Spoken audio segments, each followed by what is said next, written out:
Zone Media. Hi everybody, it's James here. If you don't listen to It Could Happen Here, you might not recognize me. My name's James Stout, and I am the guy who pops onto this feed every few months to tell you something very sad and then ask for your money. And that's why I'm here today. A terrible earthquake struck Myanmar today, the day I'm recording this, which is Friday, the 28th of March. It was 7.7 on the Richter scale.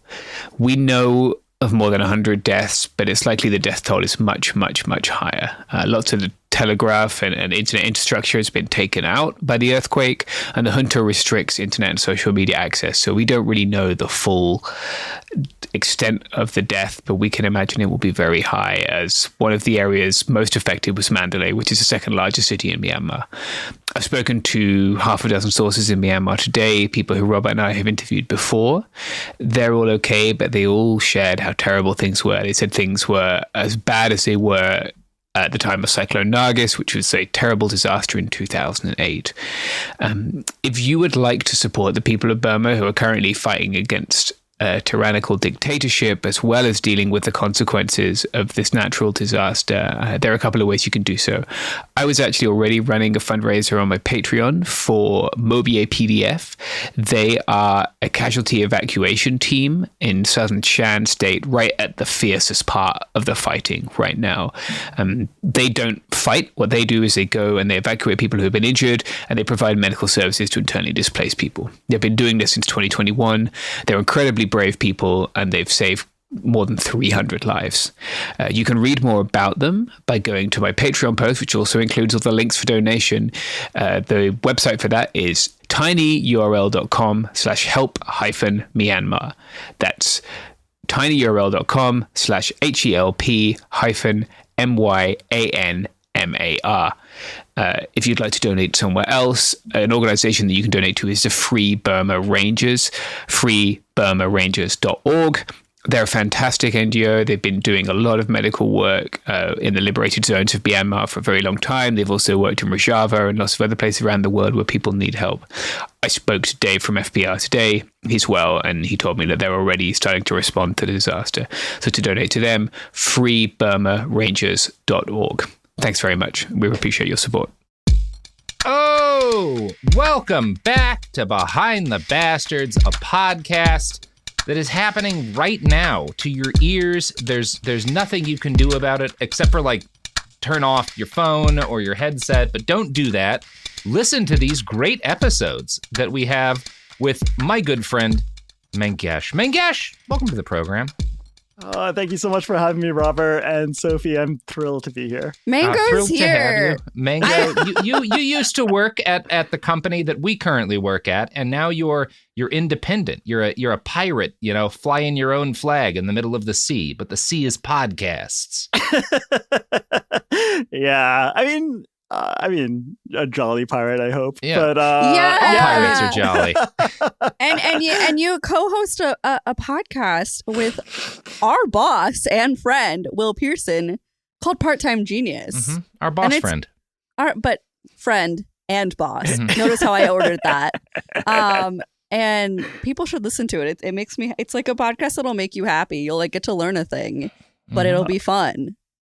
That is so sweet. It really is. It's like the way that we used to talk in college, really nerdy and late into the night and just making each other laugh. And it feels nice that we get to do that still all these years later. Excellent. That's beautiful. You're not gonna feel good after we tell you what we're talking about today. What we're gonna talk about today is not something that will make you feel good. It is not. It's gonna make you feel really bad. Yeah. Oh, no.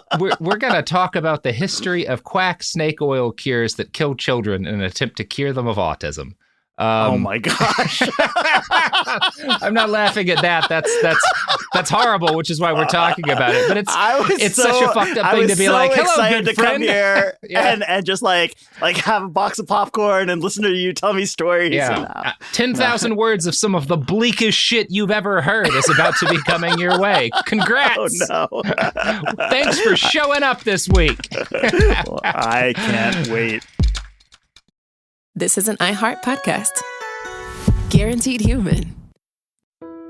When someone you love is facing cancer, you want to do more than send a card or flowers that will wilt in a week. You want to actually help. That's where the Balm Box comes in. Our care packages are built from research with over 500 cancer patients and caregivers, packed with items people actually use during treatment.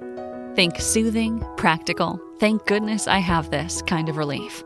For you, it's not just a gift. It's a way to show up in a moment where words fall short. For them, it's comfort, calm, and a reminder they're not alone. From chemo-friendly boxes to mastectomy recovery kits, even options for men, we've made it simple to give something that's elegant, premium, and genuinely useful. And yes, domestic shipping's always free on orders over $50, because making someone feel cared for shouldn't be complicated. So skip the empty get well soon. Send real help, real comfort, and maybe even a laugh. Visit thebalmbox.com. That's TheBalmBox.com. Balm, like healing and care. The Balm Box, because cancer patients don't need bouquets and brownies. They need balm. This is the biggest night in podcasting. The countdown is on to our 2026 iHeart Podcast Awards. Live from South by Southwest, March 16th, we'll honor the very best in podcasting from the past year and celebrate the most innovative talent and creators in the industry. It's truly a who's who of the podcasting world. Creativity, knowledge, and passion will all be on full display. And the winner of the iHeart Podcast Award is... See all the nominees now at iHeart.com/podcast awards. Audible is a proud sponsor of the Audible Audio Pioneer Award. Explore the best selection of audiobooks, podcasts, and originals all in one easy app. Audible. There's more to imagine when you listen. Sign up for a free trial at audible.com.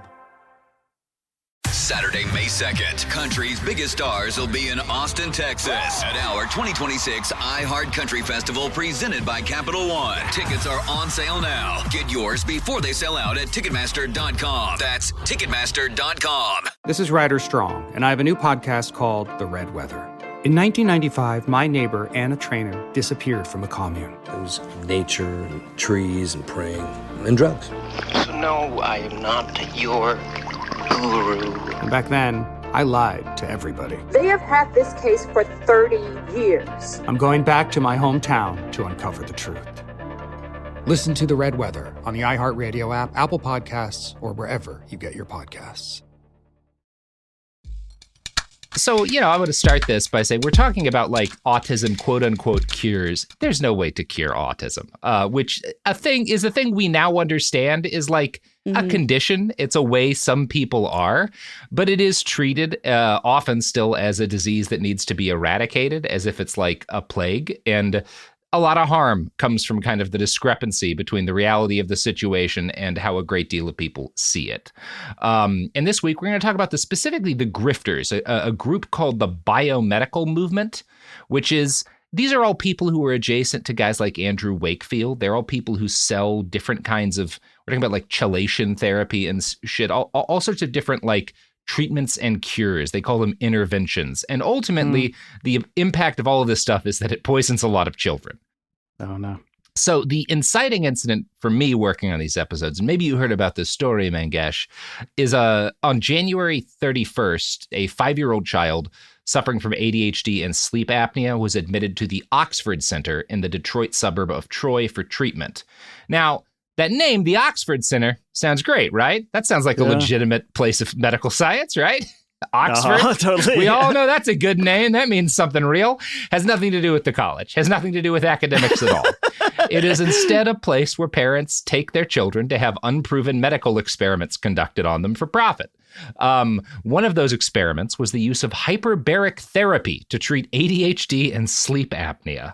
Now, to be very clear, hyperbaric therapy is a thing. It's a very real medical thing, right? Like, I think it got its start in use. Basically, it's like pressurizing and oxygenating like an area, a room, or in the case of what this kid was being put in a little glass tube. But it starts with like, you have people diving. And when you're diving, particularly at like certain depths for too long, you get like all of these gases building up in your blood. And if you like surface, even if you're doing it slowly, there's a certain point at which you can't surface on your own slowly enough to like have that stuff dissipate and not fuck you up. So you go into a hyperbaric chamber, and it basically purges that's shit, for, right? for like the bends or whatever. Is that right. Yeah. Essentially. So this is like people who are doing like very deep sea, like when they're welding at the bottom of like oil rigs and stuff. That's one of the things you use this for. But they found there's other things hyperbaric chambers are great for actually over the years. Because it like forces so much oxygen into your tissues. There are people who have certain kind of like injuries that won't heal, like people with diabetes, right? Often can get injuries in like their feet that don't heal. A hyperbaric chamber can like force the healing process to start, basically. And don't they use it for like NFL players or like there's some? I feel like certain athletes do it, right? And there's some discussion that there may be some like benefits there. That's when we get more into the snake oil, right? Because much of what hyperbaric chambers used for is not the stuff where it's proven to help. You know, again, there's maybe some sports medicine benefits to it. And there's stuff like if you have radiation injuries, hyperbaric chambers can help. So there are some real uses. This is actually a very powerful therapy for certain proven things. However, there's no evidence that it does anything for ADHD or sleep apnea. Zero. Oh man. Just not things that it helps with. But there's this widespread belief that comes out of this biomedical movement for like trying to treat and cure autism that hyperbaric chambers are useful for that. And I know I said this kid has ADHD and sleep apnea.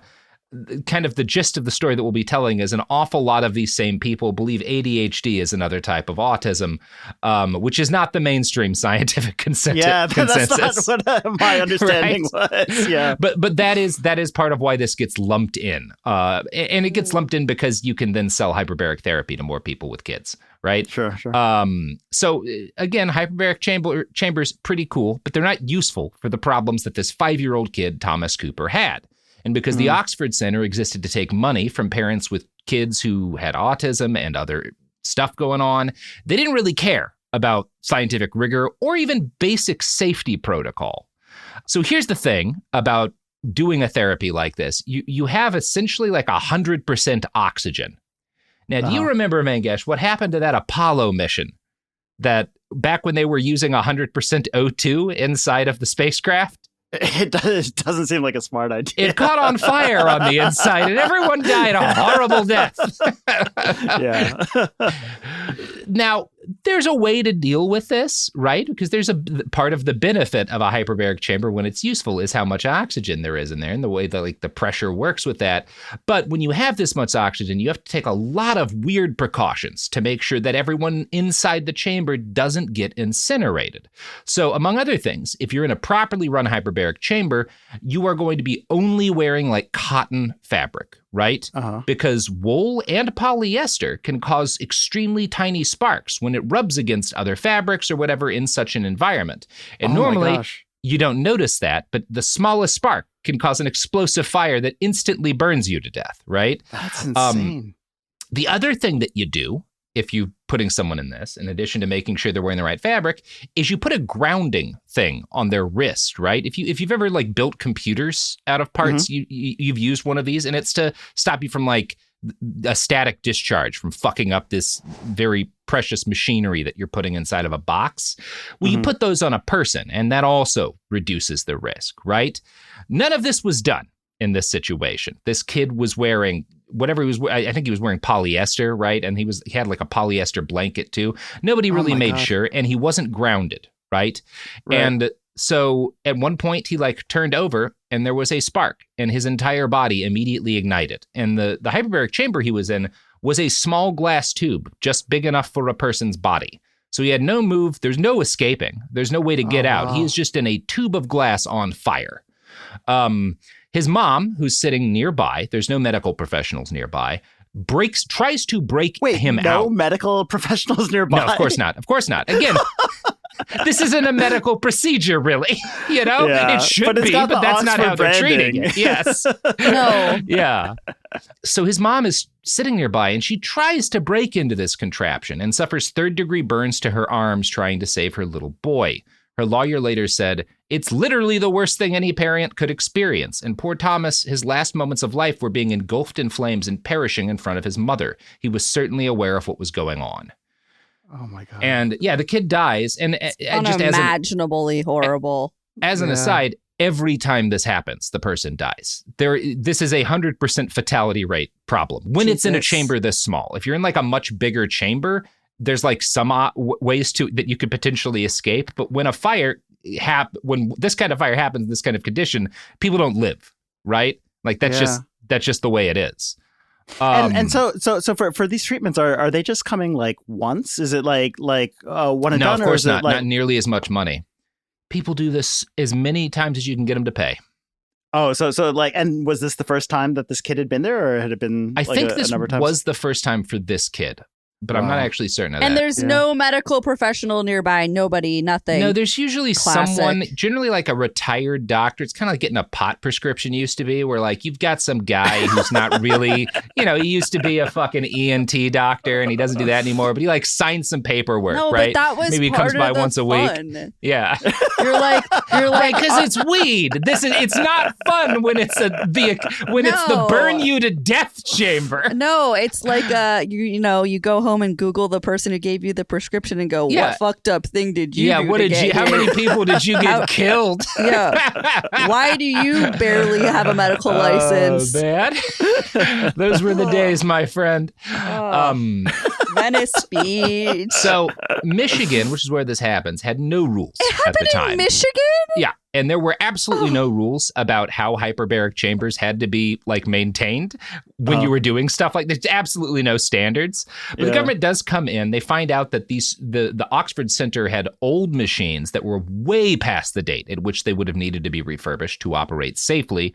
And to make matters worse, there's like because these are devices where people die if they're not working properly, there is a life cycle indicator that tells you how many times it's been used, so you know if it has to be refurbished before further use. And they had illegally dialed back that number, like you do, like used car dealers do on a car. Yeah. But on the death chamber that burns children alive. Wow. Further investigation by the authorities found, per this USA Today article, quote, the Oxford Center staff failed to meet the following safety standards on the day of Thomas's death. Number 1, conduct a daily maintenance check and pre-dive safety check. Number 2, have a medical doctor or safety supervisor at the Troy facility at the time of Thomas's treatment. Number 3, provide a licensed technician to perform the treatment. Number 4, require Thomas to wear a grounding strap during his treatment. None of this was done. Ultimately, both the facility safety director and the CEO of the company were charged with negligence. The CEO, Tamala Peterson, has to go down as the most irresponsible single individual in this story. When it became clear that this 5-year-old had died in her center, detectives showed up because a 5-year-old burnt to death, right? You're going to send some detectives in, and she immediately flees the scene and takes her laptop to her young son and tells him to scrub it. Now, great. Good momming. Immediately implicate your kid, too. Excellent work. Responsible parenting. We love to see it. Incredible. This is a helicopter parent, but in the sense that helicopters are extremely dangerous and kill everyone inside of them. So thankfully, again, the youth these days, not great with computers. Her kid doesn't really know how to scrub a laptop. and so it doesn't get scrubbed. And I'm going to quote from an article by the Detroit Free Press here. Still, police found electronic messages on Peterson's devices, said Detective Danielle Trigger. Great name for a detective, by the way, including an exchange in which Peterson sent photos of the boy's burning body and wrote something to the effect of, if my leg was on fire, I would at least try to hit it and put it out. He just laid there and did nothing. She is roasting a dying 5-year-old with pictures of his corpse. Oh my God. And lock this lady up. Also, Danielle Trigger, that's like an airport mystery novel series character name. That can't be a real detective's name. That's some Nancy Drew shit. It is very funny. Like, if you are Danielle Trigger, you just kind of have to become a detective. Like, you try to be a beat cop, and there's like, no, you're going right to murders. Completely. Take off that uniform. You are putting on a trench coat. Peterson's messages also show that when she was asked whether the company was promoting hyperbaric chambers to treat erectile dysfunction, she responded, "Whatever gets bodies in those chambers, LOL." According to Jesus Christ. LMAO, love my crimes. What the fuck, lady?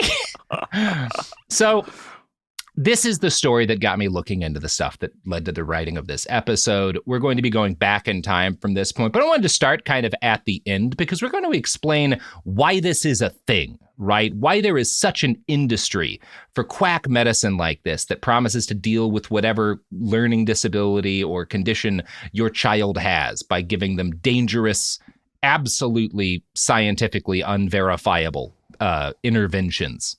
And if I had to name the root cause of all of this, it would be the fact that autism has, for the most of the time that it has been in use as a diagnostic term, been considered like a disease, right? Like an illness, and generally a life-ruining one, right? And I need to separate here the diagnostic term autism from what we know today as autism, because they're very different things. As I said in our episodes, we did some episodes on a guy named Bruno Bettelheim, who was a pioneering quack in the child development and child abuse fields. In the 30s and 40s, every child who didn't behave in accordance with the desires of adults at the time was labeled as autistic. Now, there were other labels that they used. The terms psychotic and schizophrenic were used interchangeably with autism in diagnoses of kids who had basically any kind of behavioral issue up until the 1980s, which is when we started to gain a better understanding of what those terms mean. Until the 1980s? Yeah. That's crazy. And like you will hear childhood like psychosis used interchangeably with autism a bunch in the mid-century. And the actual facts of the matter is that what we now call autism, we know actually makes you less likely to develop schizophrenia, although we really don't know why, right? It's just kind of like the data suggests that people who have been diagnosed with autism have lower rates of schizophrenia than kind of the general population. But it shows how off base people were about the basics of this stuff for a very long time. And you could view the change that occurred in the 1980s as broadly positive, which is autism stops being seen as, basically childhood psychosis and starts being seen as a disorder of development. So it's no longer being treated as a psychiatric illness, which means the parents of these kids start to deal with a lot less stigma. And the fact that there was stigma to begin with does go back to our friend Bruno Bettelheim, who had argued that, quote unquote, refrigerator moms, cold mothers, caused autism. Like if your mom isn't nice enough to you, that's how you get autism. Not the truth. But this also goes back deeper to Sigmund and Anna Freud, who had posited a view of mental illness that often blamed the actions of the parents for most problems in children, right? Yeah. In other words, they weren't seeing a lot of this as like genetic, as just kind of structural or chemical. They were seeing this as your mom or dad fuck up, and so you wind up with whatever illness, right? And so there was a deep stigma if you were a parent with a kid who had any kind of developmental disorder or illness that you had done something to cause it, right? Which is obviously very bad for parents and not any better for children. And one of the results of this is that once stuff starts to change, this first generation of parents who are starting to get closer to correct diagnoses when their kids get diagnosed with autism also were generally raised in a culture where parents had usually been blamed for what happened to their kids in this way. And that's starting to change, but they still have this deeply rooted desire to prove I'm not why this happened, right? Yeah. That's a huge part of the story that we're going to tell. I mean, that still must be the case, right? Like there's so many like high performing perfectionists, like parents who have kids who are autistic, and like, one, they don't want to believe their kids are autistic for a very long time, right? They don't see it in front of them, but that sense that you can fix it or cure it, like, is so desperate for so many of them. Yeah. I mean, we're going to talk about that, and it's also just the fact that at this point in time, when kids get diagnosed with autism, they're generally kids who they, number one, have other things going on. There are different kinds of developmental disorders and even physical disabilities that sometimes happen alongside autism. It's like not necessarily a causative effect, but like they're correlated. And most people who we would understand today as having autism aren't being diagnosed with it, right? Because most of people who have autism are generally able to still live independent, normal lives. Yeah, but super functional. Most people who are getting diagnosed with it these days aren't. So there's also that attitude that like this is a life ruiner, right? That's how a lot of, and I'm not saying anything bad about like people who do have more severe disorders, or that like life ruining is a good way to talk about that. But that's how people are talking about it in this period of time. So there's both this stigma and this incredible fear around it. And there's also this attitude, it started to change, the idea that the parent has to be to blame, but there's still this very American attitude that someone has to be to blame, right? And all of these different factors are the real root of the biomedical movement that brings us in the 21st century to RFK Jr. and that 5-year-old kid burning to death in a hyperbaric tube. And, you know, I think I should also state here that increasing numbers of people do not think it's responsible or good to talk about autism as a disability or as like a disorder. It's just kind of a way people are. And I tend to think there's a lot to that attitude. But again, part of the issue is that a lot of the people getting diagnosed in this period of time have other stuff going on and have a lot of very severe problems. When I was working in special ed, all of our kids were just described to me as kids with autism, but they all had a lot of severe issues. I'm not just, and I'm talking about like a lot of them were quadriplegics because of birth defects. A lot of them had like a lack of oxygen to the brain. And so these were kids who, I mean, we dealt with grand mal seizures every single day. These were kids who were often very sick and often in a lot of pain. And that is to a lot of people's understanding at the time, just what autism is, right? Which is not accurate, right? Right. One of the things that we have learned over the years, when I was teaching, and this is close to 20 years ago, I think the understanding was that something like a third of people with autism had average or above average IQs, and every like few years that number has leapt up to the point that now it looks like 60% or more, and I'm sure it's basically the same distribution as the normal population.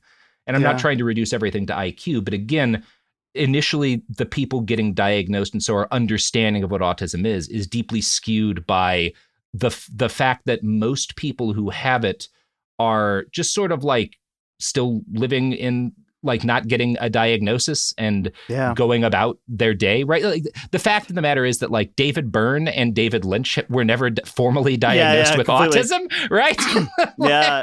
No, I mean there's an article like an opinions piece in the New York Times this week from the editor of the journal Science, who has said he figured out he had autism at age 53 and was talking about how like, you know, it's made him so much better of a scientist, and he sees things that other people don't. But also that late understanding that like he's in this field and didn't realize that he had autism until such a late period. And I think that's like again, increasingly the way it's seen today, and probably the right way to look at it is that like, some people, it's a different way of being a person. You're not like, it's not the same way everyone is, but like, it's not like an inherently like bad or deleterious thing. It's just you're different. And so there are different ways that you're going to interact with and view the world, and different things that are going to work when like we're talking about educating people with autism. And again, our understanding of this is still very much developing, but it's in a very primitive state in the 80s and 90s, right? Right. Now people do know Asperger's syndrome is a topic of discussion by this time in like the 80s and such. And so there is an understanding that like some of these kids are like, you know, it's this idea that like some of them get superpowers, right? Which is not really an accurate way to view it, but like we do know that like there are people with autism who are like highly intelligent and capable in specific areas. But the general understanding, if you get this, is that your kid is never going to live a quote unquote normal life, right? That's how people talk about it. So if you're keeping track, in the late 80s and early 90s, you got a couple of things coming together. You have a generation of parents who are still used to and traumatized by the thought of being blamed for their kid's condition, who are also used to seeing autism depicted as a fate worse than death. Feeding into this complex churn is the fact that as the term autism grows to encompass more people, it loses what author and doctor Michael Fitzpatrick describes as a sense of coherence. Michael wrote a great book about the biomedical movement titled Defeating Autism, A Damaging Delusion. And in it he writes, "The autistic spectrum stretched from children who are nonverbal to severely disabled to those who are of high intelligence but behave strangely and had no friends. The spectrum included children with Rett syndrome, a neurodegenerative disorder with an identified genetic cause, with fairly superficial similarities to autism. It also included children with atypical autism, or in the USA, pervasive developmental disorder, not otherwise specified, a label that merely exposed the incoherence of the diagnostic framework. As one authority commented, any classification system that includes atypical versions of one entity as a separate diagnosable entity all its own has to be next to useless as the basis for scientific progress. Which is a really good point. That like, there's this thing, and also the opposite is also the thing. And like, it's like, yeah, that's maybe we didn't have it right. Maybe that's not a super useful term to be describing this as. You know, stuff like this is a moving target, and it's both worth acknowledging like the harm that the fact that this is deeply incomplete and fucked up has on a lot of kids and parents at this time, and also, well, you were never gonna get this right straight away, you know. So the confusion here is the final ingredient to what comes next. The unorthodox biomedical movement, which is how Fitzpatrick describes this movement that kind of terminates in that 5-year-old in the tube, starts with parents who are angry and shocked that their kids are, as they see it, broken. And they're also angry and scared of the thought of being blamed themselves. The clinical definition is flawed, and this produces the opportunity for them to question it, starting with a rejection of the idea that autism is, quote, purely genetic. Now, if you remember, guys like Bettelheim had argued for years that autism was caused by refrigerator moms, while science had increasingly come to the conclusion that the roots of autism were largely genetic. Now, no one ever argued that was the whole story. And in fact, an interesting thing about autism is that identical twins, in cases of identical twins, both only have autism about 90% of the time, which means there's some degree of and when we say environment, that means something other than genetics that's playing a role, right? Right. Fitzpatrick succinctly summarizes what happened next. The biomedical activists emphasize environmental rather than the constitutional factors in the causation of autism, which they insist is a biomedical, metabolic, or immune system disorder, while some activists seek to redefine autism as a form of mercury poisoning or as the result of some process of vaccine injury. Others regard it as primarily a gastroenterological disorder. They reject the focus of the autism mainstream on genetic research, demanding the redeployment of funds into the study of putative environmental factors. And some of this is like a pride thing where they're like, if it's genetic, that means it's my fault again, which is like not how you should look at that, but people do too often. And so we're going to be focusing on like the bastards and the quack experts kind of at the core of this movement, but we're also going to talk about a lot of these activists. I don't want to act like that's the only division happening here, though. From the flawed state of affairs in the early 1990s, you also have, like, that's not the only thing happening within kind of the community of people with autism. In the early 1990s, you start to have the first neurodiversity activists. And these are people like Jim Sinclair, who was a man with autism who wrote in 1993 this kind of very beautiful piece in which he talked about, like, I understand why parents might mourn not having the child they had expected to have. But then he went on to write, quote, we need and deserve families who can see us and value us for ourselves, not families whose vision of us is obscured by the ghosts of children who never lived. Grieve if you must for your own lost dreams, but don't mourn for us. We are alive, we are real, and we're here waiting for you. And we're not going to talk about that side of the story enough because this is a podcast about bad people. But I thought it would be an error not to include that deeply affecting quote. That's really beautiful, quote. actually. Yeah, you think about these parents, obviously they spend so much time mourning the kids that they thought they'd have, right? Right. And trying to fix them, that they're not actually there engaging with, appreciating, and raising their child. I mean, you see that with like kids who don't play, like the high school jock whose like kid doesn't play soccer as well as he does or whatever, right? Like, and you think about the difference between, you know, that expectation versus someone who's severely autistic. It's this thing that happened, and it's so much of the root of the modern fascist movement is like the parental rights movement, quote unquote, which is really just people who want to have this ancient Roman understanding of like, I get to choose exactly who my kid becomes. And no, you don't. No one ever has. That's not how people are. Like, if you're going to have a kid, you really need to accept that they're just going to do whatever.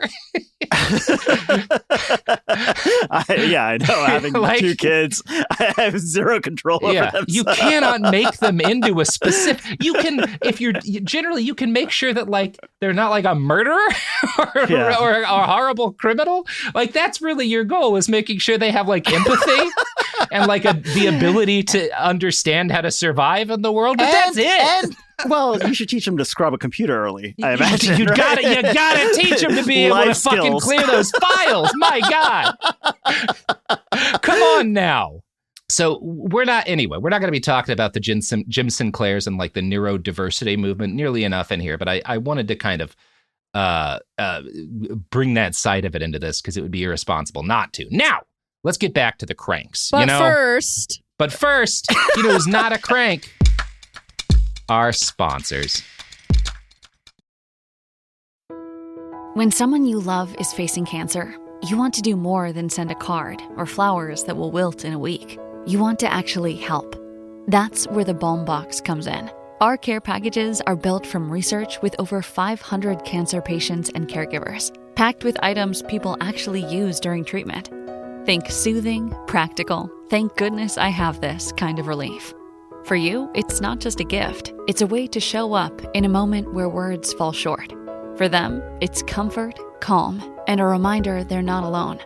From chemo-friendly boxes to mastectomy recovery kits, even options for men, we've made it simple to give something that's elegant, premium, and genuinely useful.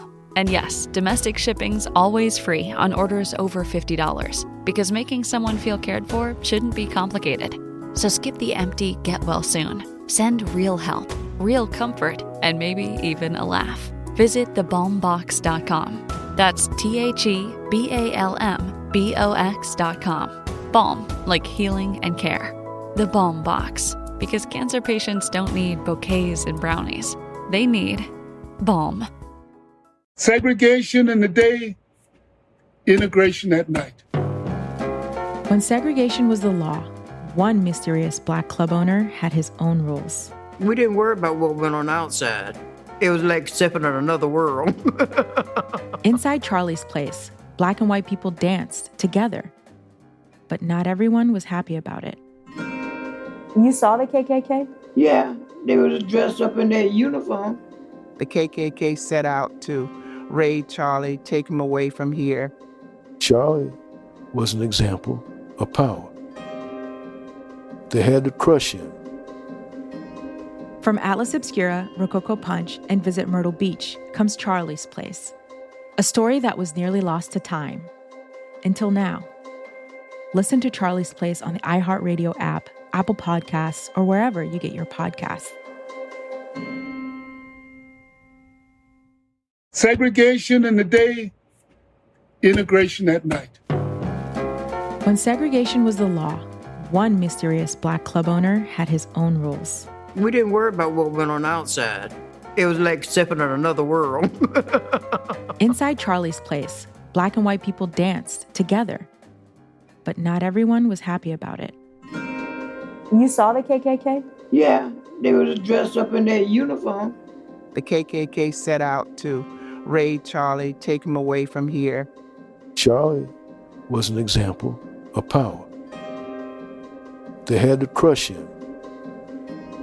From Atlas Obscura, Rococo Punch, and Visit Myrtle Beach comes Charlie's Place. A story that was nearly lost to time. Until now. Listen to Charlie's Place on the iHeartRadio app, Apple Podcasts, or wherever you get your podcasts. I'm Anna Navarro, and on my new podcast, Bleep with Anna Navarro, I'm talking to the people closest to the biggest issues happening in your community and around the world. Because I know deep down inside right now, we are all cursing and asking what the bleep is going on. I'm talking to people like Julie K. Brown, who broke the explosive story on Jeffrey Epstein in 2018. These victims have been let down time and time again for decades and decades and decades by local law enforcement, by federal law enforcement, by administration after administration. The Justice Department, through, I think we counted 4 presidential administrations, failed these victims. Listen to Bleep with Anna Navarro as part of the My Cultura podcast network, available on the iHeartRadio app, Apple Podcasts, or wherever you get your podcasts.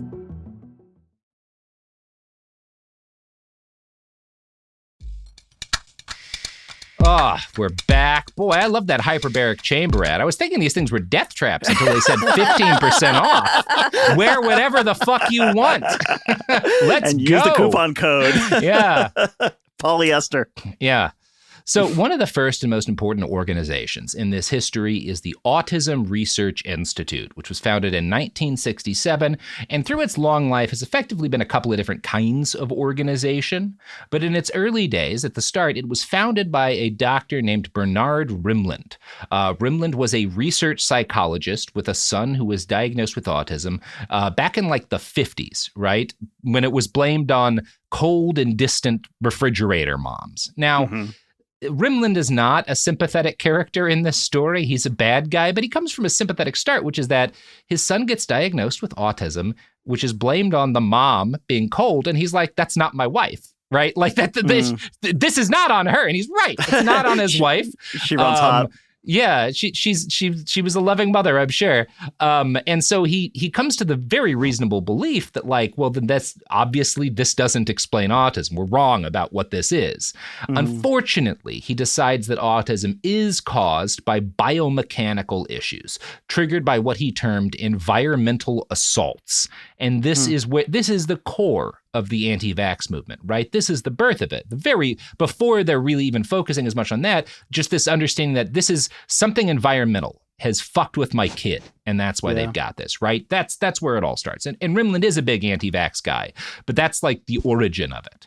Now, again, in the initial era, 67, he's not being a crank for theorizing this because we don't know anything, right? Yeah. And some of his observations are accurate. The issue is that Rimland continued to hold to his belief about environmental contagions long after the evidence put lie to that. In between serving as the technical advisor on the 1988 film Rain Man, he concluded that vaccines were the, quote, prime suspect as the cause of autism due to the inclusion of a mercury-based preservative known as thiomersal. So again, this is the Rain Man guy. Wow. In 1995, the Autism Research Institute launched a program known as Defeat Autism Now! Or just Dan with an exclamation point. That exclamation point is critical. It's always used in there, and autocorrect wants me to have the next word be a new sentence, which is very annoying for me. So Dan's goal is to put together parents with physicians and researchers to collectively explore new treatments and cures, with the ultimate goal of defeating autism, a condition that cannot be defeated because, again, it's just the way they are, right? Right, yeah. I am not going to make that point every time this comes up, but I do feel the need to emphasize it here at the jump. So Dan is the tumor which would eventually metastasize into our entire fantasy medicine industrial complex, which itself is a major booster and contributor to the modern fascist movement. You can tie the presidency of Donald Trump directly to this organization and the things it inculcated in our society. So the physicians who are interested in Dan were not, as a rule, people in the, I don't know how else to pronounce it. I every time you say it, I was thinking about the exclamation point, so I'm glad you're also making the audience think about it. It's also going to really be a jolt for our editor, Dan. So the physicians who were interested in Dan were not, as a rule, people in the prime of their career, functioning within their chief area of medical competence. A doctor is not a doctor, right? It's one of those things. If you've got a doctor who specializes in heart surgery, he could be a great heart surgeon. He probably knows how to deliver a baby, like intellectually, but he wouldn't be your first choice, you know? Like, again, better than a regular dude off the street, Are you talking about probably. Dr. Oz right now? Is that who you're talking about? No, I'm not even shitting on Dr. Oz. I'm just saying, like, doctors have specialties, right? No, of course. Because medicine's a big field. Again, a guy whose specialty is, like, your urinary tract, you might not want, like, examining your eyes because he's not an optometrist. Not his specialty. But with stuff like this, they function on pot doctor rules, which is, hey, did you age out? Are you retired? Are you tired of being like a family practitioner or whatever? Come into this field, say you're an autism expert now. You'll get called a hero for prescribing anything, and you can keep getting money for not actually doing any work, right? Now, when young medical professionals who have some actual relevant expertise get involved, it's generally because they have kids who get diagnosed with autism, right? And so some of these people are like psychotherapists, psychiatrists, and stuff like that. There are some neurologists who get involved in this. But for the most part, it's like older doctors who are kind of aging out of the profession and looking for a grift, you know? Again, we should have kept the pot doctor system going as like just a way to keep these people off the streets, right? It's like a boys and girls club for old doctors. No. Let them give out pot prescriptions. It's the farm up north. Yeah. So these experts are not mostly doctors, though. And in fact, among the most influential of them is former school teacher Sue Palmer, author of the book Toxic Childhood, published in 2006. And she is one of the first people to look at this massive surge in diagnoses of autism, ADHD, and other conditions, not as evidence that we were beginning to understand these conditions and thus correctly recognized how many people had them, but that there had been a, quote, special needs explosion that must have been caused by an environmental factor. She believes it's either junk food or video games generally, right? Wow, There's different theories people have. Palmer is one of the first experts who lumps autism in with ADHD, as well as dyspraxia, dyslexia, and several other learning disorders. And again, this is why I started with the story. That kid is not diagnosed with autism who burns to death. He's diagnosed with ADHD, but that is a death related to this movement that is sparked by fear of autism, right? Because they just start lumping in with every other thing that we're now diagnosing properly more often because they think, wow, so many more kids have this. And no, Right. probably about the same amount have it who always have. We just know what it is now, you know? Yeah, completely. Another biomedical practitioner, Kenneth Bach, lumped autism and ADHD together with asthma and allergies and labeled them the 4A disorders. In both cases, what these people are doing, these experts are doing, is mixing autism with things that aren't autism in a way that allows practitioners to make the case that there's been an explosion in what they term developmental disorders. It looks even more stark if you're lumping all of these things together as the same kind of thing, right? Yeah. And thus, they can make the cases that there's a crisis that only bold experimental medicine, like they happen to be selling, can treat, right? In other words, by mixing all these things together, they're creating a grouping of potential clients that include basically every parent, because almost every parent is going to have a kid who has one of these things, right? That is incredible. Yeah. It's just such a grift. It's unbelievable. Yeah. It's like if you're a mechanic and you're like, yeah, you know, I got this great way of fixing busted tires and also, you know, bad spark plugs, fucked up transmissions. And it's waving an incense stick over your Jeep. So bring it in. Amazing. As Fitzpatrick writes, Brian Jepson, another Defeat Autism Now practitioner, suggests that autism, which he characterizes as both an environmental illness and a multi-organ metabolic disease, has increased because the general toxic load in the environment has risen to a point where so many of us have reached our genetically determined toxic tipping point that the human species has now edged into a state of what we might call a herd vulnerability. Though everybody is considered to be at risk from environmental dangers, campaigners believe that children are more vulnerable than adults and that babies are the most vulnerable of all. And just as a quick aside, because mercury is probably the most common thing people blame for this, they took that mercury-based preservative out of vaccines in like 2001. Rates of autism diagnoses continued to rise after we stopped because it wasn't doing anything. It has nothing to do with the vaccines. We're just getting better at diagnosing it. All of human history has been filled with people with autism. We just didn't call it that. It is amazing that like obviously like mercury poisoning and Mad Hatters and all those like you know that mercury has effects on people. Oh yeah, no, it's had back when they put it in the hats, it definitely had an impact on the population. Yes. But we're totally cool with like Botox being botulism, but yeah, you like can't differentiate between like the mercury in a vaccine. No, and it's also like chemicals are bad, but also I'll shoot whatever into my kid if a fake doctor says it'll treat their autism. It's like, completely. You're scared of vaccines and you're putting these other shit in your baby? Like, what is 100%. Wrong with you? I know. Now, I think this all kind of helps to explain why that little boy with ADHD dying in a hyperbaric chamber is relevant this episode. It's unclear when hyperbaric therapy first started gaining popularity as an autism treatment, but by the late 90s to the early 2000s, it was well underway as a practice among biomedical experts. That's when they start doing this.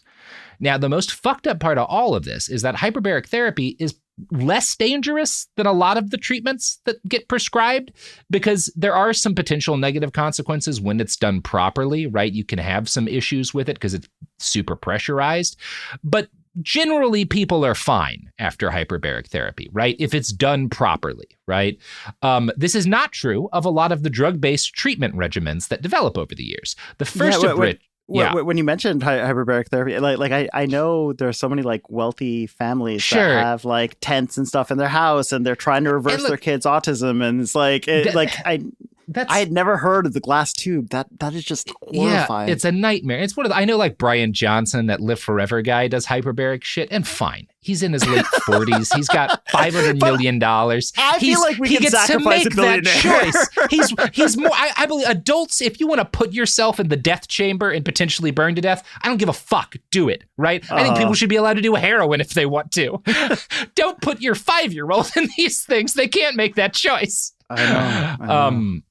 So the first of these autism drug remedies that really takes hold is known by the incredibly sus name Secretin.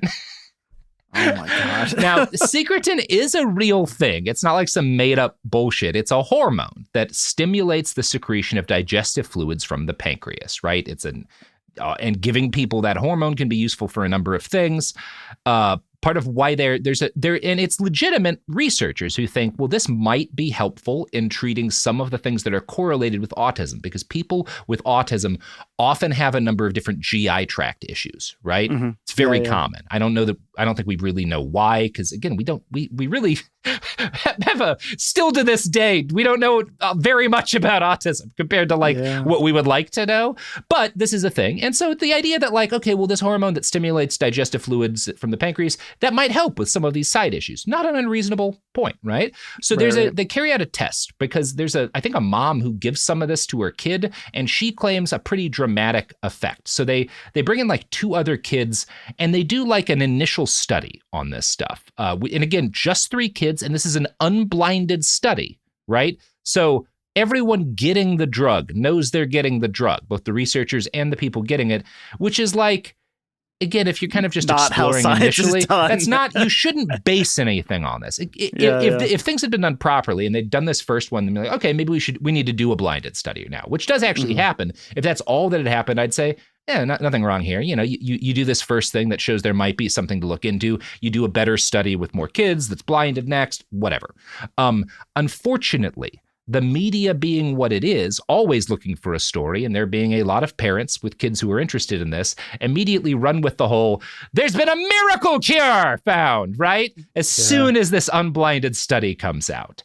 And the biomedical treatment activists in Dan believe that they're dealing with a calamity, right? To them, autism is a disaster that is severe and time sensitive, right? If you don't really get to fixing this in your kid by the time they're 3 or 4, you have a ticking clock, and they're just going to be fucked forever, right? So you really have to jump out. You can't wait for science, right? And so our friend, Dr. Rimland, who's the founder of Dan, takes out a patent on Secretin before any other studies are done. Secretin I don't think you needed to yell treatment. patent, by the way. Sorry. So he gets misplaced exclamation point. He takes out a patent on this hormone as an autism treatment, and he sells it to a company called Repligen. Again, so many evil pharma names. What is happening here? And all of these people are like, the pharma industry's evil, but not Repligen. Okay, man. I don't know, man. I trust. His bullishness on this hormone is based entirely on one mom, this lady, Victoria Beck, who claims that her child shows dramatic improvement with Secretin. Such improvement that Dr. Rimland describes Secretin as the most important development in the history of autism. Months later, in the summer of 1999, Secretin makes its way over to the United Kingdom, where TV news crews film a boy with autism before and after Secretin injections, showing dramatic change. Now, UK media is not the only, not alone in this behavior, as writer Nancy Shute notes in a piece for Scientific American. Media outlets, including Good Morning America and Ladies' Home Journal, recounted parents' joyous tales of children's transformed. Now, as is always the case with this, that video was facilitated by a shady clinic offering a lot of trendy bullshit medicine, right? That kid who gets filmed is provided with Secretin by this clinic that sells nonsense drugs. Per Fitzpatrick's book, this course was provided by a private GP who also offered treatments for jet lag, chronic fatigue, and aging at a cost of £1,500. Oh, wow. So this is just like is this thing not regulated yet? Absolutely. We'll shoot it into you, what, $1,500? Take it.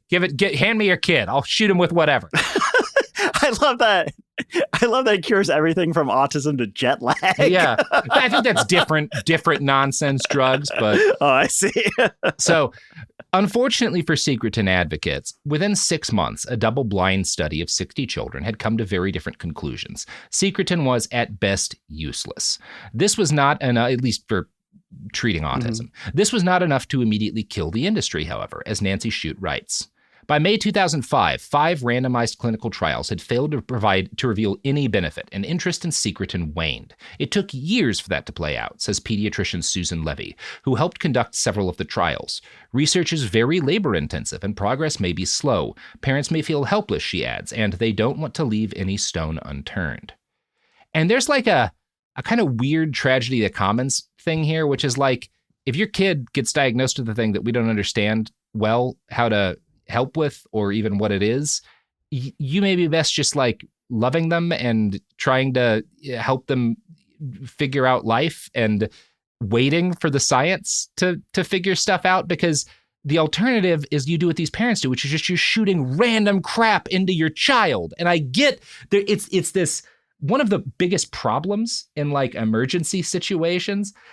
Obviously, there's the issue of like people just not do the bystander effect, but there's also this issue of people feeling like I have to do something and then making the problem worse. When you're trained in like emergency medicine, one of the first pieces of training is like, don't just jump in there. You need to evaluate the scene, because the worst thing you can do is try to go be a hero and add a casualty to the situation, right? Oh my God, of this course. Is why you get like a downed power line. The whole family dies rushing to save one person, right? Because they're the stress of not doing anything, which is sometimes the best thing to do, is really hard. And that's what's going on psychologically here too.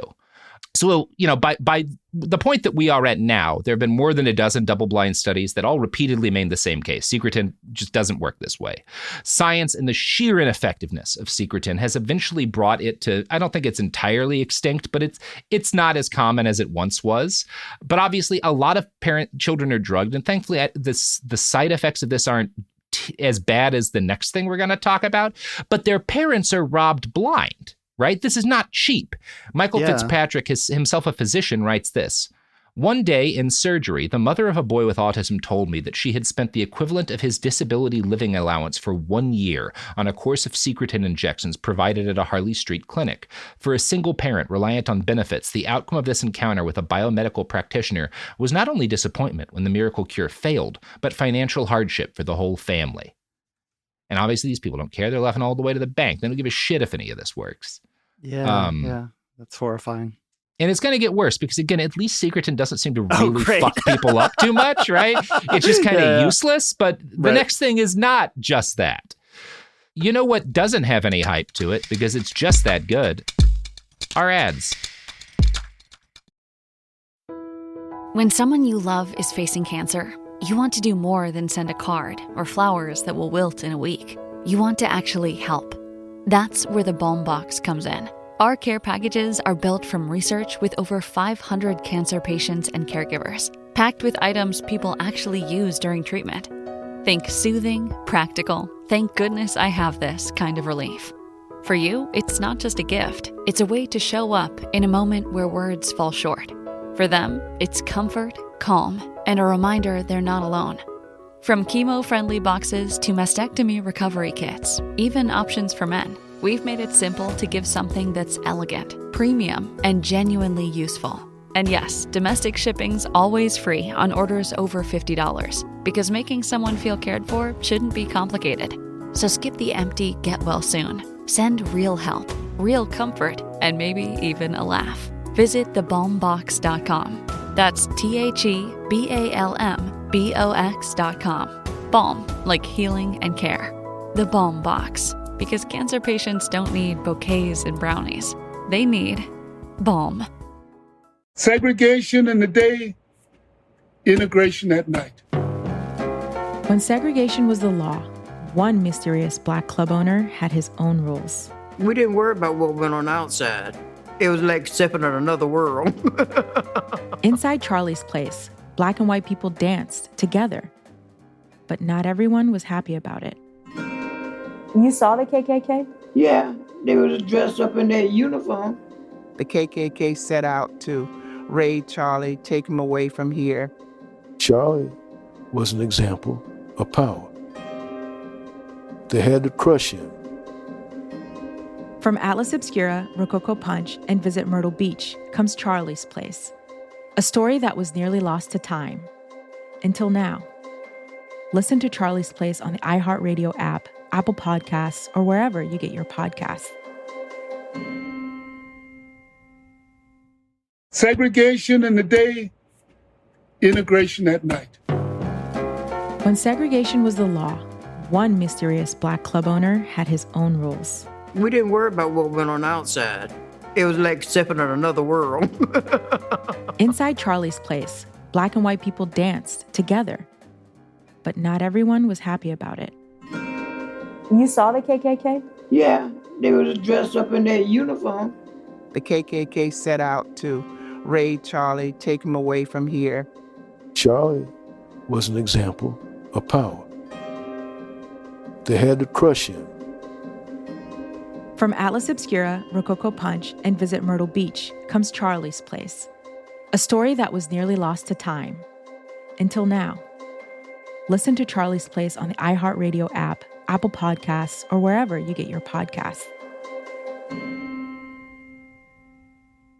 I'm Anna Navarro, and on my new podcast, Bleep with Anna Navarro, I'm talking to the people closest to the biggest issues happening in your community and around the world. Because I know deep down inside right now, we are all cursing and asking what the bleep is going on. I'm talking to people like Julie K. Brown, who broke the explosive story on Jeffrey Epstein in 2018. These victims have been let down time and time again. For decades and decades and decades by local law enforcement, by federal law enforcement, by administration after administration. The Justice Department, through, I think we counted 4 presidential administrations, failed these victims. Listen to Bleep with Anna Navarro as part of the My Cultura podcast network. Available on the iHeartRadio app, Apple Podcasts, or wherever you get your podcasts.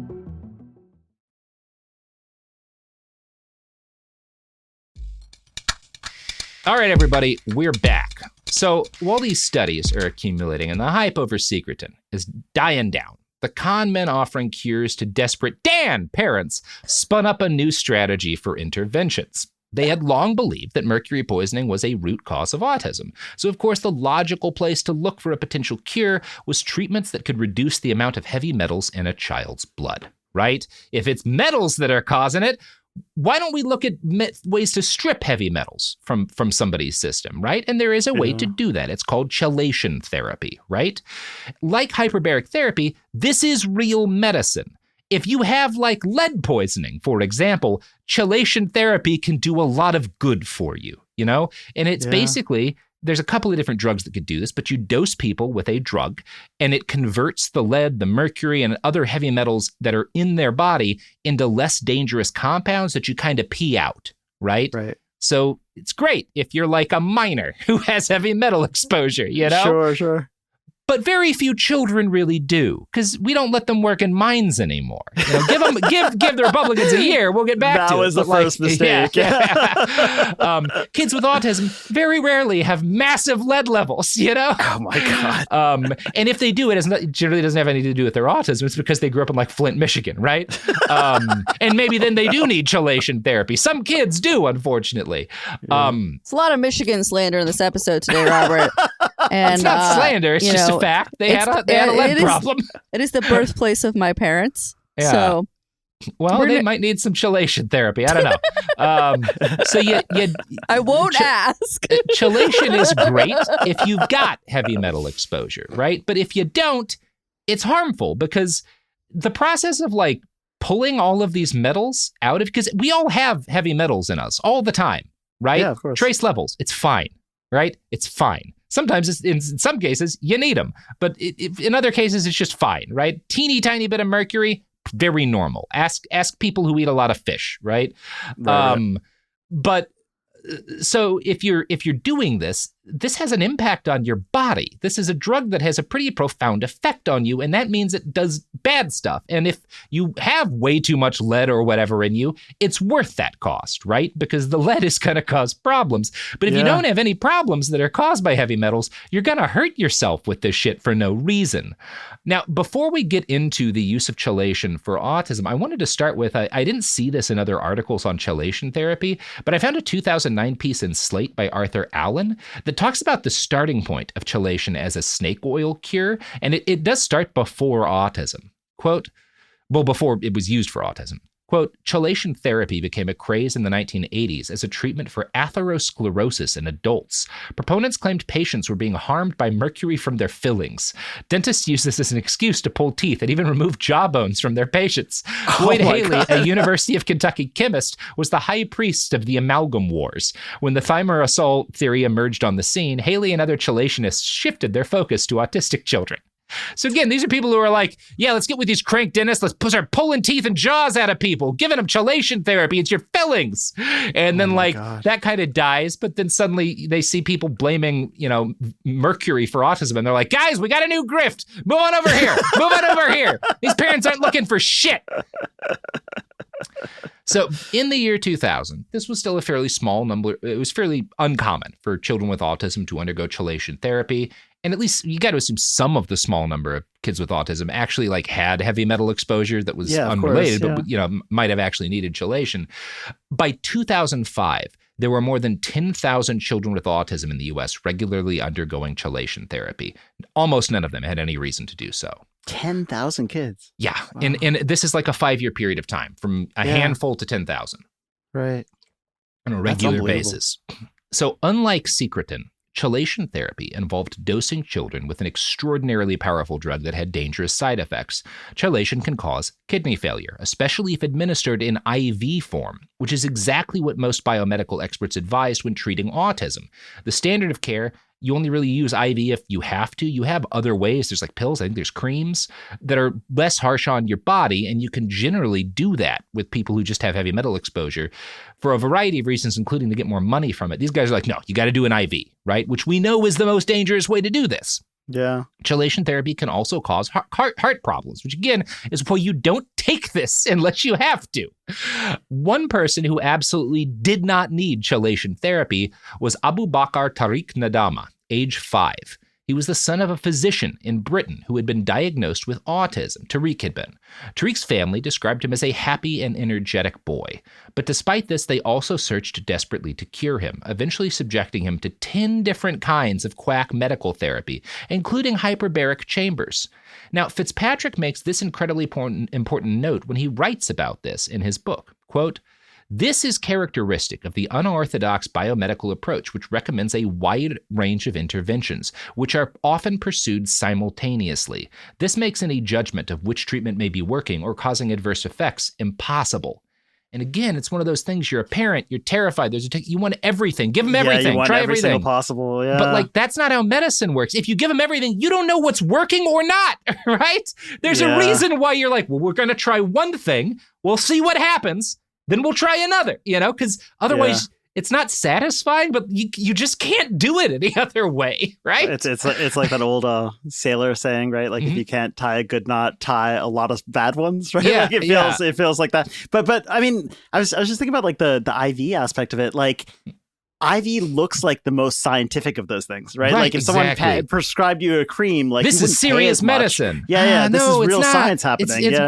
It's just more dangerous for your, again, small child. Oh my God, yeah. Now, none of these interventions are based in sound medical science or any science at all, and they don't work. So Tariq's family, as they're putting him in hyperbaric chambers and shit, they continue to shop around for experts and diagnoses, and eventually they find themselves leaving the UK, crossing the pond to seek treatment in the United States, which is how they wind up seeking out Dr. Anju Usman, director of the True Health Medical Center in Naperville, Illinois.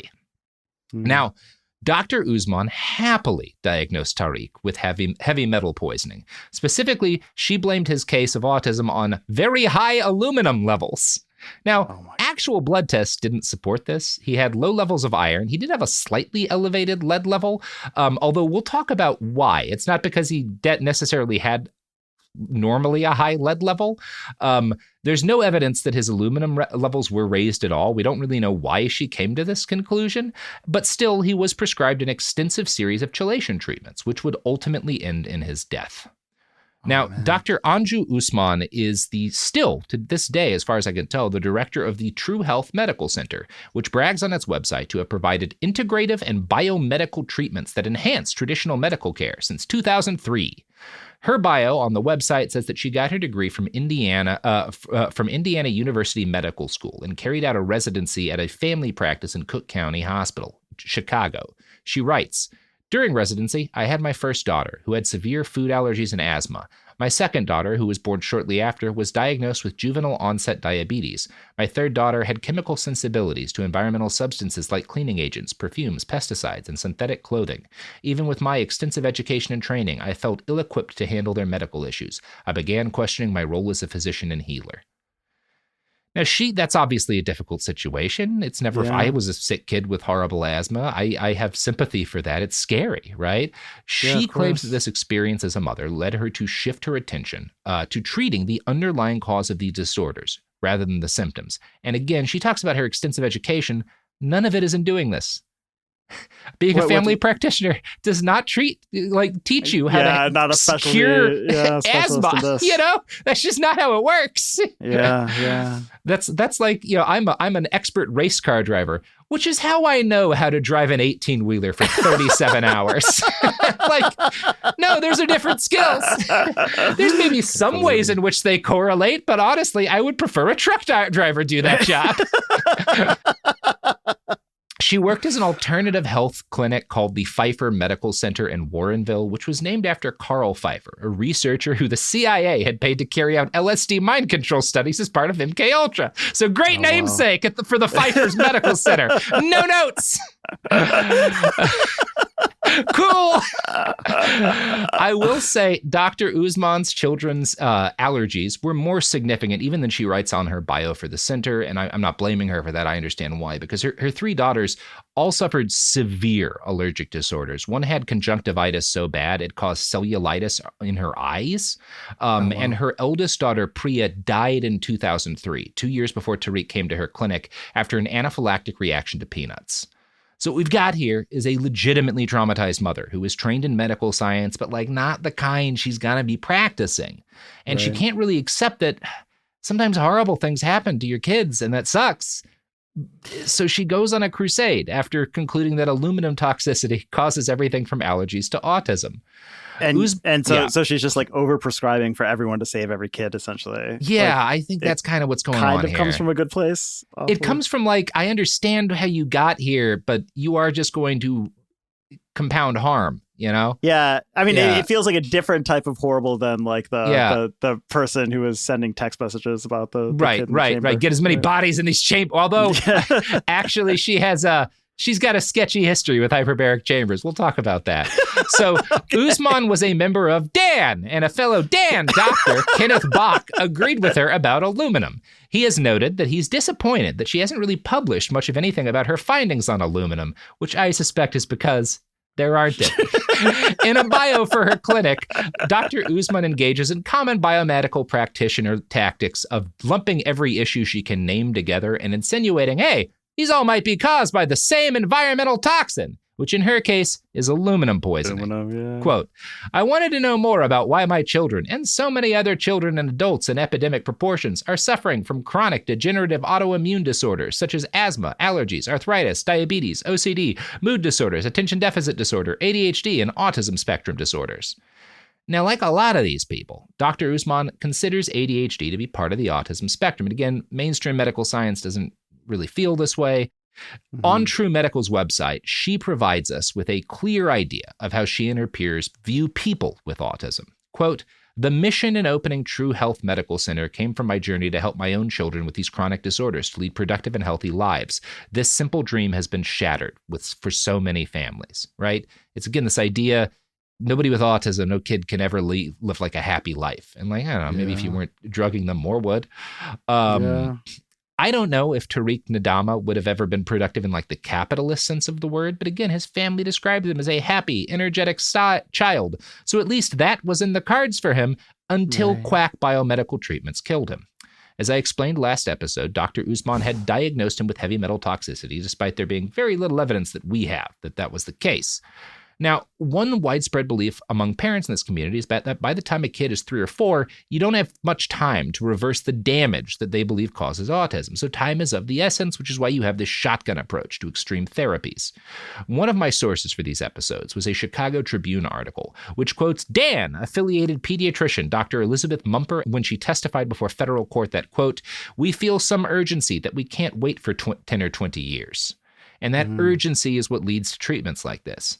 So Dr. Usman recommends Tariq undergo EDTA therapy, which is like that's a specific type of drug you could do chelation with. The treatment is administered by a different doctor at the center named Roy Carey. Roy is, again, a retired ENT surgeon, so none of this is within what you'd call his wheelhouse. Right. In 2005, Dr. Carey was 68. He was not yet a listed Dan practitioner. He did, the year after Tariq died, complete the intensive 8-hour training necessary to get that requirement, so that's good. Tariq was his first time administering chelation therapy to a child with autism. Now, Dr. Usman's website includes this very friendly photo of her, looking like a lovely, competent family doctor. And I want you to see this picture that she puts on her website as I read this description of the therapy that she endorsed and that Dr. Carey carried out on young Tariq. I'm going to quote from Michael Fitzpatrick's book here. Tariq's records indicate that to administer an intravenous infusion, he had to be restrained by at least 4 adults using a papoose board.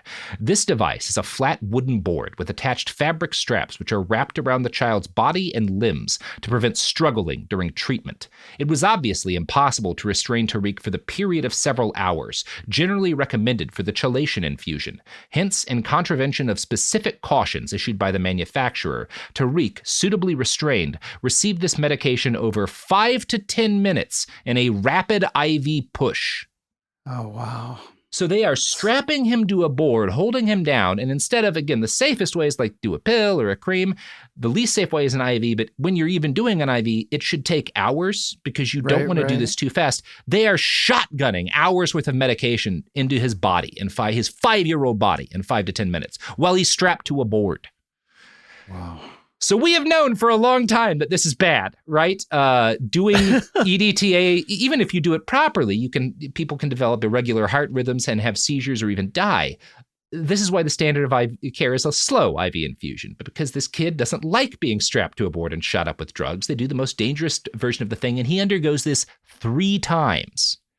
Tariq finally dies after his 3rd infusion. Dr. Carey wasn't even in the room. He gets bored and he leaves it up to another doctor and a nurse to do this. He gets bored of the short procedure? He doesn't describe it as getting bored. That's my editorializing. But he doesn't want to be there, He's 68, whatever. He's on a boat or some shit. Per his medical records, Tariq's, released during a subsequent lawsuit, during the IV push, Tariq's mother, Marwa Nadama, said that something was wrong. Dr. Mark Lewis took Tariq's vitals and then Tariq went limp. Nurse Teresa Bicker called 911 and helped with CPR while the ambulance was en route. Tariq was taken by ambulance to Butler Regional Hospital, where he was pronounced dead. My God. It's just so horrifying that the treatment itself is horrible, and then you're shotgunning the treatment, and this kid is strapped down, and there aren't professionals there. The fact that this there place are. has There's to a doctor and a nurse there, but they're not doing what they should be. Yeah. If you had anyone whose expertise was in chelation therapy, they'd be like, "What the fuck are you doing? This isn't 100%. How we do it. If you're gonna give him this, don't give him this. But if you are, give him a pill. Fuck." Yeah. So, a forensic pathologist later identified Tariq's cause of death as diffuse acute cerebral hypoxic ischemic injury and subendocardial myocardial necrosis. Carey was ultimately charged with involuntary manslaughter. He surrendered his medical license in 2008, but the charges were dropped, although in the summer of 2009, his license was suspended for 6 months over the incident, and he was placed on a 2-year probation. So, that's where we're ending part 1. I have to say, this is the most I've smiled in an episode about children dying. It's so sad. How else do you I don't know. Deal with this. It's awful. It helps that you yelling Dan is funny every time. Yeah, it does. I really knew that was going to be a load-bearing part of getting people through these episodes. It's been very helpful to me personally. Me too. Mango, you have anything you want to plug before the end of part 1? We also talk about terrible things, but our terrible things on Part-Time Genius are more like the sunniest place to hide your taxes, or like why Ayn Rand took Social Security and was a total hypocrite and stuff like that. But it's I don't know. I would love for people to check out the show. Yeah, listen to the Michelin star episode that you guys did when you brought the show back recently. Like, I don't know, it was like a year ago maybe. Yeah. I thought it was that was a fun one for me. We did a really fun one recently on Pablo Escobar, the guy who was stealing rare bird eggs. And Excellent. That's recent too. Excellent. That's fun. That's great. I love that. Robert, should we go? Yeah, let's bounce. Let's get the fuck out of here. All right, that's part 1. Behind the Bastards is a production of Cool Zone Media. For more from Cool Zone Media, visit our website, coolzonemedia.com, or check us out on the iHeartRadio app, Apple Podcasts, or wherever you get your podcasts. Behind the Bastards is now available on YouTube. New episodes every Wednesday and Friday. Subscribe to our channel, youtube.com/@BehindTheBastards. When someone you love is facing cancer, you want to do more than send a card or flowers that will wilt in a week. You want to actually help. That's where the Balm Box comes in. Our care packages are built from research with over 500 cancer patients and caregivers, packed with items people actually use during treatment. Think soothing, practical, thank goodness I have this kind of relief. For you, it's not just a gift, it's a way to show up in a moment where words fall short. For them, it's comfort, calm, and a reminder they're not alone. From chemo-friendly boxes to mastectomy recovery kits, even options for men, we've made it simple to give something that's elegant, premium, and genuinely useful. And yes, domestic shipping's always free on orders over $50, because making someone feel cared for shouldn't be complicated. So skip the empty get well soon. Send real help, real comfort, and maybe even a laugh. Visit thebalmbox.com. That's TheBalmBox.com. Balm, like healing and care. The Balm Box, because cancer patients don't need bouquets and brownies. They need balm. This is the biggest night in podcasting. The countdown is on to our 2026 iHeart Podcast Awards. Live from South by Southwest, March 16th, we'll honor the very best in podcasting from the past year and celebrate the most innovative talent and creators in the industry. It's truly a who's who of the podcasting world. Creativity, knowledge, and passion will all be on full display. And the winner of the iHeart Podcast Award is... See all the nominees now at iHeart.com/podcast awards. Audible is a proud sponsor of the Audible Audio Pioneer Award. Explore the best selection of audiobooks, podcasts, and originals all in one easy app. Audible. There's more to imagine when you listen. Sign up for a free trial at audible.com. When segregation was a law, one mysterious black club owner, Charlie Fitzgerald, had his own rules. Segregation in the day, integration at night. It was like stepping in another world. Was he a businessman? A criminal? A hero? Charlie was an example of power. They had to crush him. Charlie's Place, from Atlas Obscura and Visit Myrtle Beach. Listen to Charlie's Place on the iHeartRadio app, Apple Podcasts, or wherever you get your podcasts. This is Ryder Strong, and I have a new podcast called The Red Weather. In 1995, my neighbor, Anna Trainer, disappeared from a commune. It was nature and trees and praying and drugs. So no, I am not your guru. And back then, I lied to everybody. They have had this case for 30 years. I'm going back to my hometown to uncover the truth. Listen to The Red Weather on the iHeartRadio app, Apple Podcasts, or wherever you get your podcasts. This is an iHeart podcast. Guaranteed Human.